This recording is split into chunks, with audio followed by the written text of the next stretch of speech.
이스라엘 백성들이 바벨론의 포로로 끌려가서 포로 생활하면서도 절기 때마다 하나님 앞에 제사를 드리고 또 열심히 예배도 드리고 또 심지어는 금식하며 하나님 앞에 기도했습니다. 그런데도 그들의 삶은 여전히 변하지 않습니다. 그래서 이 포로 생활에 지쳐 있던 이스라엘 백성들이 하나님을 향하여 원망합니다. 하나님, 우리가 하나님께 절기를 따라 제사를 지내고 그리고 또 우리가 금식하며 기도하기도 하며 열심히 우리가 하나님 앞에 종교 생활을 열심히 했는데 왜 우리의 삶의 상황은 전혀 바뀔 기미가 보이지 않는 것입니까?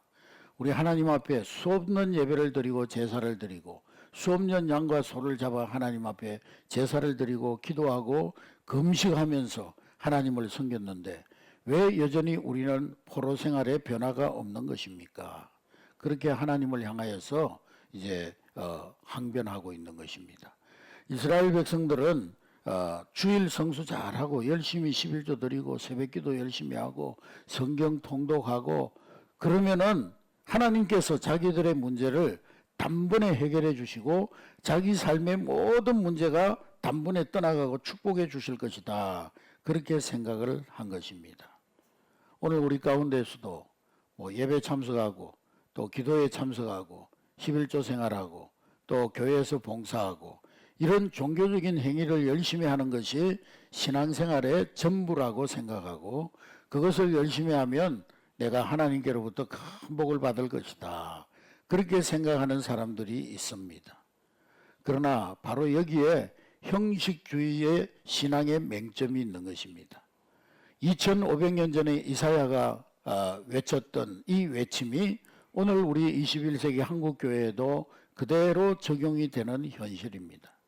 여러분, 우리 한국교회처럼 예배 잘 드리는 교회가 세계 어디에 있습니까? 정말 잘 지어진 예배당 안에서 또 정말 현란한 우리 반주를 통해서 온갖 악기를 다 동원해서 얼마나 역동적인 예배를 드립니까? 또 우리 한국교회 성도들처럼 열정적으로 기도하고 열심히 봉사하는 성도들이 어디에 있습니까? 매일 새벽에도 기도하고 수요일도 기도하고 금요일도 기도하고 또 절기 때가 되면 절기마다 기도하고 또 6월달이 되면 구국 기도회도 하고 예배와 기도의 횟수로 보면은 세계 어느 교회보다 월등한 교회가 우리 한국교회입니다. 그것만 보면 세계에서 우리 한국교회가 가장 신앙이 좋은 교회로 보입니다. 그러나 이렇게 예배 잘 드리고 또 뭔가 기도에도 열심히 하고 종교행위를 열심히 하는 우리 한국교회가 또 한편으로는 세계에서 가장 잘 싸우는 교회가 한국교회입니다. 세계에서 가장 교파가 많은 교회가 한국교회예요. 왜 교파가 많아졌습니까? 물론 좋은 의미에서 나누어진 교파도 있지만은 싸우다가 하나가 되지 못하니까 차라리 이러면 우리 갈라 쓰자. 그래서 교파가 나누어져서 우리 한국교회 안에는 개신교회가 수백 개의 교파가 있습니다. 또 세계에서 대형 교회는 우리 한국교회에 다 있습니다. 장로교단, 감리교단, 순복음교단, 세계 최대 교회가 우리 한국에 다 모여 있는데 이 대형 교회는 차고 넘치는 그런 교회들이 많지만은 또 개척교회는 하루에도 수백 개씩 문을 닫는 교회가 우리 한국교회의 모습입니다. 교회의 양극화가 굉장히 심각한 그런 나라가 우리 한국교회입니다. 그렇다고 해서 오늘 앞에서 얘기한 금식하고 기도 열심히 하고 예배 잘 드리는 것이 필요 없다거나 잘못됐다거나 부정하는 것이 아닙니다. 예배, 기도, 금식, 성경 통독하기 이런 모든 것들이 하나님을 믿는 사람들의 일상의 삶에 그대로 그 삶으로 살아내는 신앙의 여정이 되어야 하는 것입니다. 신앙의 행위 따로 삶 따로 그렇게 되어서는 안 된다는 것이죠. 문제는 오늘 우리의 신앙의 행위가 신앙의 삶으로 연결되지 않는 종교적 그런 형식에 그치고 마는 것이 문제에 있는 것입니다. 심지어는 내가 기도 많이 하고 성경을 수십 번 통독하고 또 내가 하나님 앞에 예배 잘 드리고 11조 열심히 하는 그것이 자기의 신앙의 의나 공로처럼 여기는 것, 그것이 문제라는 것입니다. 오늘 하나님을 향하여서 금식하고 열심히 하나님께 제사를 드리는데도 아무런 응답이 없다고 불평하는 이스라엘 백성들에게 이사야를 통하여서 하나님이 기뻐하시는 금식이 무엇인지를, 너희가 진정으로 하나님 앞에 드려야 될 금식이 무엇인지를, 하나님이 기뻐하시는 참된 신앙의 모습이 무엇인지를 오늘 6절 7절에서 8개 항목으로 말씀하고 있습니다. 6절 7절 우리 다 같이 읽겠습니다. 시작. 내가 기뻐하는 금식은 흉악의 결박을 풀어주며 멍에의 줄을 끌어주며 압제당하는 자를 자유하게 하며 모든 멍에를 꺾는 것이 아니겠느냐. 또 줄인 자에게 내 양식을 나누어 주며 유리하는 빈민을 집에 들이며 헐벗은 자를 보면 입히며 또 내 고륙을 피하여 스스로 숨지 아니하는 것이 아니겠느냐. 나의 금식은, 나의 기뻐하는 금식은, 하나님이 진정 받고 싶은 금식은 너희들이 어떤 종교적인 행위로 하는 금식이 아니라, 나의 기뻐하는 금식은 흉악한 자의 결박을 풀어주며 멍에의 줄을 끌어주며 압제당하는 자를 자유케 하며 모든 멍에를 꺾는 것이 아니겠느냐. 그리고 줄인 자를 만나면 그들에게 먹을 것을 나누어 주고 유리 빈민하는 그러한 자들을 바라보면은 그들을 집에 들여서 돌봐주고 헐벗은 자들을 보면 그들에게 입을 옷을 주며 또 내 고륙 친척에게 사랑을 베풀고 내 고륙 친척에게 피하여서 그들의 어려움을 외면하지 않는, 그것이 바로 하나님이 기뻐하시는 금식이라는 거예요. 종교적인 행위 그 자체가 하나님이 받으시는 것이 아니라 그것이 삶으로 연결되어져서 너희의 삶 속에서 하나님의 사랑과 긍휼과 자비를 실천하는, 그것이 하나님이 받으시는 금식이요 하나님이 기뻐하는 금식이라는 거예요. 너희들이 예배만 요란스럽게 멋지게 화려하게 드렸다고 하나님 기뻐하실 줄 아느냐?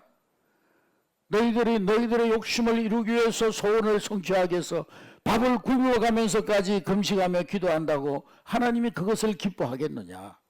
하나님이 기뻐하시는 금식은 너희가 기도하고 너희가 하나님 앞에 금식하는 그 경건한 모습 그대로 하나님이 기뻐하시는 삶을 너희들의 삶의 현장에서 살아내는, 그것이 하나님이 기뻐하시는 금식이라는 거예요. 할렐루야. 금식한다고 음식을 끊고 단순히 음식을 끊는 것이 아니라 어려운 이웃을 바라볼 때 그들을 위하여서 우리의 물질을 나누어 줄 줄 알고 나의 도움이 필요한 사람들에게 나를 나누는 삶을 사는, 그것이 참된 금식이라는 거예요. 금식한다고 그냥 굶는 것이 아니라 신앙의 모든 행위를 통해서 하나님과의 관계를 회복하는 시간을 가지고 기도와 말씀 묵상을 통해서 자기 자신의 삶을 돌아보고 그리고 내 삶의 현장에서 하나님이 원하시는, 기뻐하시는, 하나님이 기뻐하시는 사랑과 긍휼과 자비를 베푸는 삶, 그것을 실천하는 삶, 그것이 참된 금식, 참된 신앙의 삶의 모습이라는 거예요. 할렐루야. 예수님의 제자들이 안식일에 너무 배가 고파가지고 밀밭 사이로 지나면서 밀이삭을 이제 비벼서 먹었습니다. 그 이야기가 마태복음 12장, 마가복음 2장, 누가복음 6장에 그 사건이 나오는데요. 그 당시에는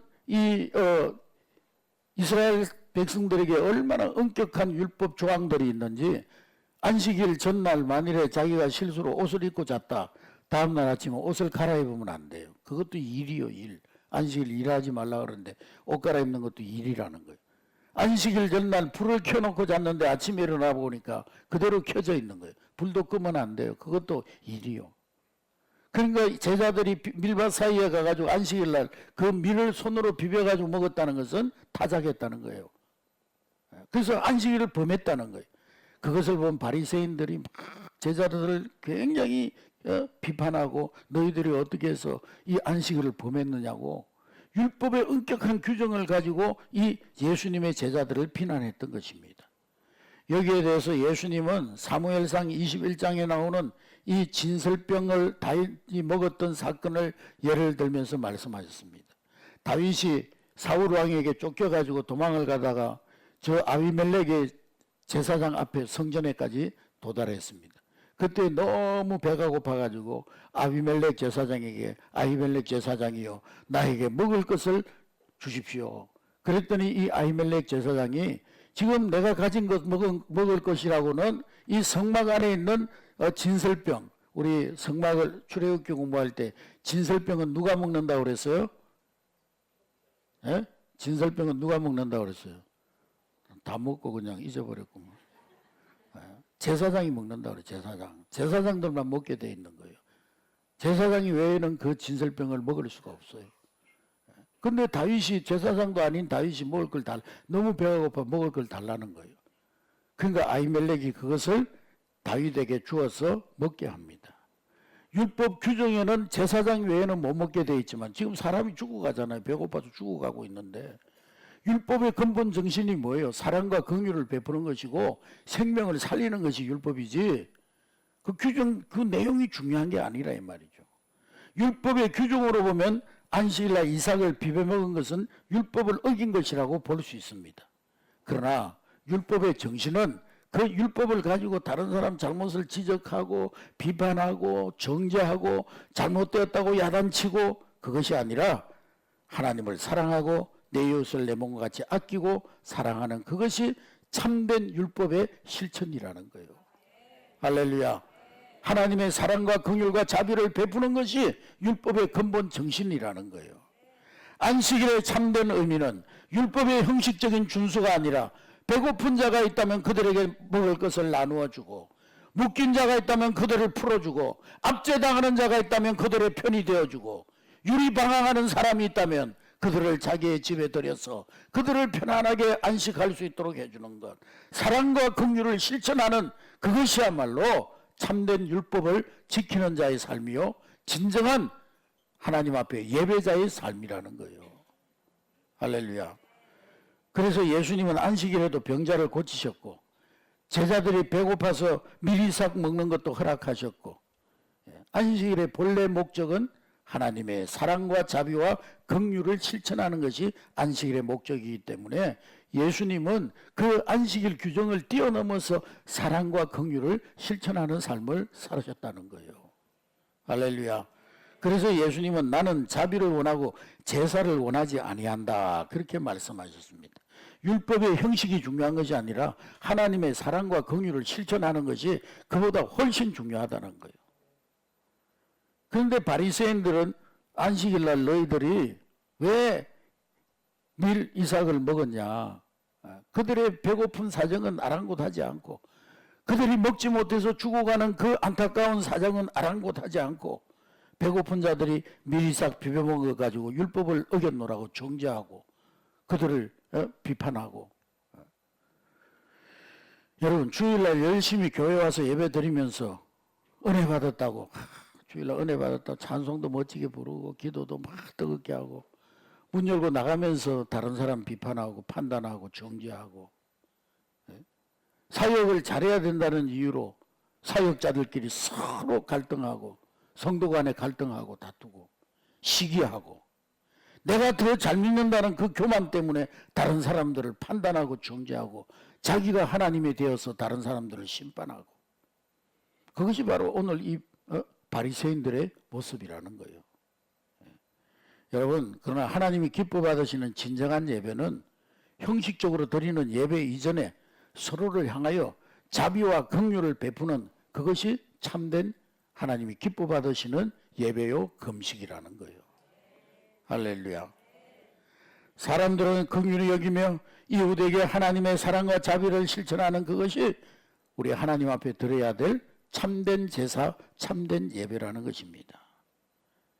오늘 종교적인 행위를 열심히 하면서도 우리의 삶이 변화되지 아니하고 뭔가 응답이 없는 것에 대해서 불평하는 이스라엘 백성들에게 오늘 8절 말씀해 보면은, 8절 우리 다 같이 읽겠습니다. 8절 시작. 그리하면 내 빛이 새벽같이 비칠 것이며 내 치유가 급속할 것이며 내 공의가 내 앞에 행하고 여호와의 영광이 내 뒤에 호위하리니. 할렐루야. 그리하면, 이 말은 앞에서 얘기한 이 8가지 실천적 삶을 살아가면, 가난한 자에게 먹을 것을 주고 압제당하는 자를 자유케 하고, 묶인 자들을 풀어주고, 또 유리방황하는 자들을 집으로 들여서 그들에게 긍휼과 사랑을 베풀고 그렇게 하면 하나님께서 다음 몇 가지 복을 주시겠다고 약속하십니다.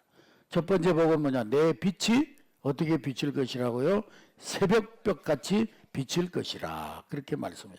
새벽은 언제입니까? 새로운 하루가 시작되는 시간이죠. 그러니까 새벽같이 비칠 것이라는 것은 영적으로 회복과 새로움을 말하는 것입니다. 할렐루야. 삶의 어두움이 물러가고 하나님의 은혜의 밝은 태양이 환하게 비침으로써 하나님께서 우리의 삶을 보호해 주시고 인도해 주시겠다는 것입니다. 우리의 영혼이 밝아지고 우리가 하나님의 사랑과 긍휼과 자비를 실천하는 삶을 살면 우리의 삶의 방향이 분명해지는 거예요. 죄와 절명에서 벗어나 하나님의 은혜로 새롭게 변화되는 삶을 살게 될 것이라는 것입니다. 그리고 두 번째로는 내 치료가 급속할 것이며 하나님께서 기뻐하시는 삶은 금식을 실천하면 우리의 영적 상태가 새롭게 변화되고 하나님과 더욱 가까워지는 은혜의 삶을 경험하게 됩니다. 그래서 관계가 치유되어져서 회복되고 화해와 평안이 임하는 은혜를 누리게 되고 우리의 삶이 더 풍요롭고 의미 있게 변화되어진다는 거예요. 그래서 우리 가정이 치유되어지고 사회가 치유되어지고 민족 공동체가 치유되어져서 더 건강하고 조화롭게 발전하는 은혜를 경험하게 될 것이라는 것입니다. 할렐루야. 그리고 세 번째로는 내 공의가 내 앞에서 행하고 여호와의 영광이 내 뒤에서 호위하리라. 내 공의가 내 앞에서 행한다는 건 하나님이 우리를 앞장서 인도해 주시겠다는 말씀입니다. 할렐루야. 그리고 뒤에서 우리를 보호해 주시겠다는 말씀입니다.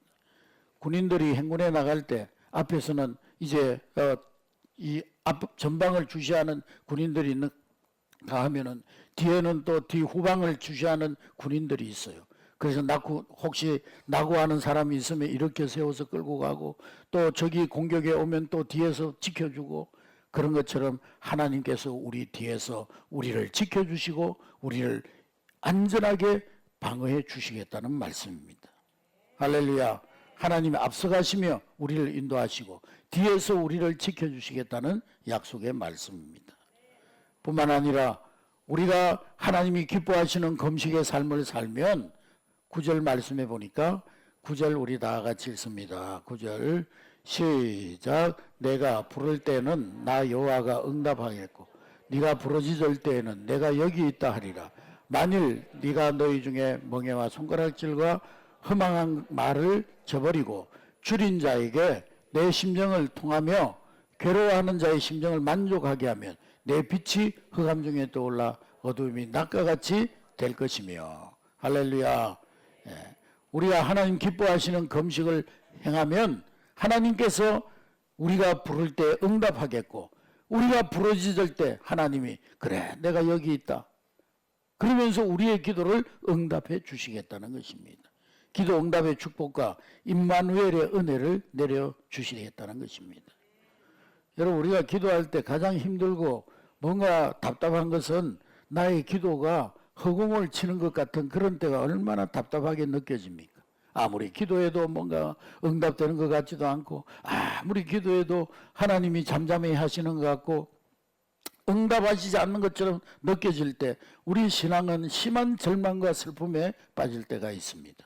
그러나 우리가 하나님이 기뻐하시는 이 금식, 하나님이 기뻐하시는 삶을 실천하면 하나님께서 우리를 앞에서 이끌어 주시고 뒤에서 보호해 주셔서 의의 오른팔로 붙들어 주셔서 넘어질 때 이렇게 세워주시고 눈물 날 때 우리의 눈에 눈물을 씻겨주시고 우리의 작은 쉬는 소리에도 하나님이 귀를 기울여 주시고 크게 응답해 주실 것이라는 것입니다. 예? 어린아이를 엄마가 품어서 안전하게 보호해 주는 것처럼 하나님께서 우리를 보호해 주시겠다는 거예요. 한마디로 말하면 생활의 축복이 개인과 가정과 공동체에 넘치게 할 것이라는 거예요. 할렐루야. 그래서 이러한 축복받은 삶의 모습을 오늘 한마디로 11절에 말씀해 보니까 11절 우리 다 같이 읽습니다. 11절 시작. 여호와가 너를 항상 인도하여 마른 곳에서 내 영혼을 만족하게 하며 내 뼈를 견고하게 하리니 너는 물된 동상 같겠고 물이 끊어지지 아니하는 샘 같으리로다. 할렐루야. 이러한 복을 받아서 살면 뭐와 같다고요? 우리의 삶이 물된 동산과 같을 것이다. 물된 동산이라는 말은 다른 말로 하면 물이 끊어지지 않는 샘, 1년 12달, 사시살철 물이 마르지 않는 샘이 물된 동산인 것입니다. 예레미야 31장 12절에 보면 예레미야 32장 1장 12절 시작. 그들이 와서 시온의 높은 곳에서 찬송하며 여호와의 복 곧 곡식과 새 포도주와 기름과 어린 양의 떼와 소의 떼를 얻고 크게 기뻐하리. 그 심령은 물된 동산 같겠고 다시는 근심이 없으리로다 할지어다. 지금 나라가 망하고 백성들이 막 뿔뿔이 흩어져가 디아스포라로 흩어져 세계 곳곳에 흩어지고 바벨론으로 또 포로로 끌려온 이 이스라엘 공동체는 마치 물이 메말라 버린 동산과도 같았어요. 오랜 가문에 떡떡 갈라진 그런 논밭과 같은 심령들입니다. 그러나 너희가 하나님이 기뻐하시는 삶으로 돌이키면, 형식적인 종교생활에서 떠나서 하나님이 기뻐하시는 삶으로 돌이키면 메마른 동산에 물을 대듯이 하나님께서 새로운 은총을 베풀어 주셔서 모든 묶인 것이 풀려지고 모든 닫힌 것이 열려지고 메마른 포로 생활로부터 모든 것이 굳어진 생활로부터 모든 것이 풀려지고 열려지는 그런 자유와 은혜를 얻게 될 것이라는 것입니다. 할렐루야. 여러분, 메마른 동산에 하나님 물을 대시면 어떻게 됩니까? 어제 잠깐 벌거벗은 세계사인가 보니까요. 그게 막 두바이에다가 그 아랍에미레이트 거기 연합을 해가지고 몇 나라가 연합해가지고 그 사막에다가 그냥 두바이 그 사막에다가 물을 대가지고 막 세계 첨단의 도시가 건설되어졌어요. 수많은 관광객들이 몰려오고 첨단의 도시 국가가 세워졌습니다. 여러분, 메마른 동산에 하나님이 물을 대시면 어떤 일이 일어납니까? 예레미야 31장 13절의 말씀해 보니까 예레미야 31장 13절 다 같이 읽습니다. 시작. 그때 처녀는 춤추며 즐거워하겠고 청년과 노인은 함께 즐거워하리니 내가 그들의 슬픔을 돌려서 즐겁게 하며 그들을 위로하며 그들의 근심으로부터 기쁨을 얻게 하리라. 할렐루야. 하나님이 우리 인생에 물을 대시면, 하나님을 기쁘시게 하는 삶을 우리가 살면 우리의 삶에 물된 동산의 대축제가 일어나게 될 것이라는 거예요. 죽은 땅이 살아나고 막혔던 문제가 풀려지고 닫혔던 인생의 문들이 열려질 것이라는 거예요. 슬픔이 변하여 즐거움이 되고 근심은 변하여 기쁨이 되리라는 거예요. 물이 끊어지면 다 죽는 거예요. 물이 없는 곳에는 생명이 살 수가 없습니다. 그러나 물이 끊어지지 않는 샘, 물이 마르지 않는 샘에서 솟아나는 생수가 넘쳐 흘러서 삶의 모든 구석구석에 생명이 움트는 축복이 임하게 될 줄로 믿습니다. 할렐루야. 혹시 여러분 오늘 예배의 자리 나온 여러분 가운데 나는 평생을 예수 믿고 살았고 교회 다녔고 30년 40년 열심히 교회 나와서 봉사도 하고 예배도 드리고 기도도 했지만 왜 내 삶은 마치 마른 광야와 같고 떡떡 갈라진 논밭과 같으냐. 뭔가 응답받는 것도 없는 것 같고 뭐 잘 되는 것도 없는 것 같고 뭔가 예수 믿는데도 뭐 믿기 전이나 별로 다른 것도 없는 것 같고 메마른 광야와 같다고 생각하는 분이 계십니까? 오늘 이사야 선지자의 음성을 들을 수 있기를 주의 이름으로 축복합니다.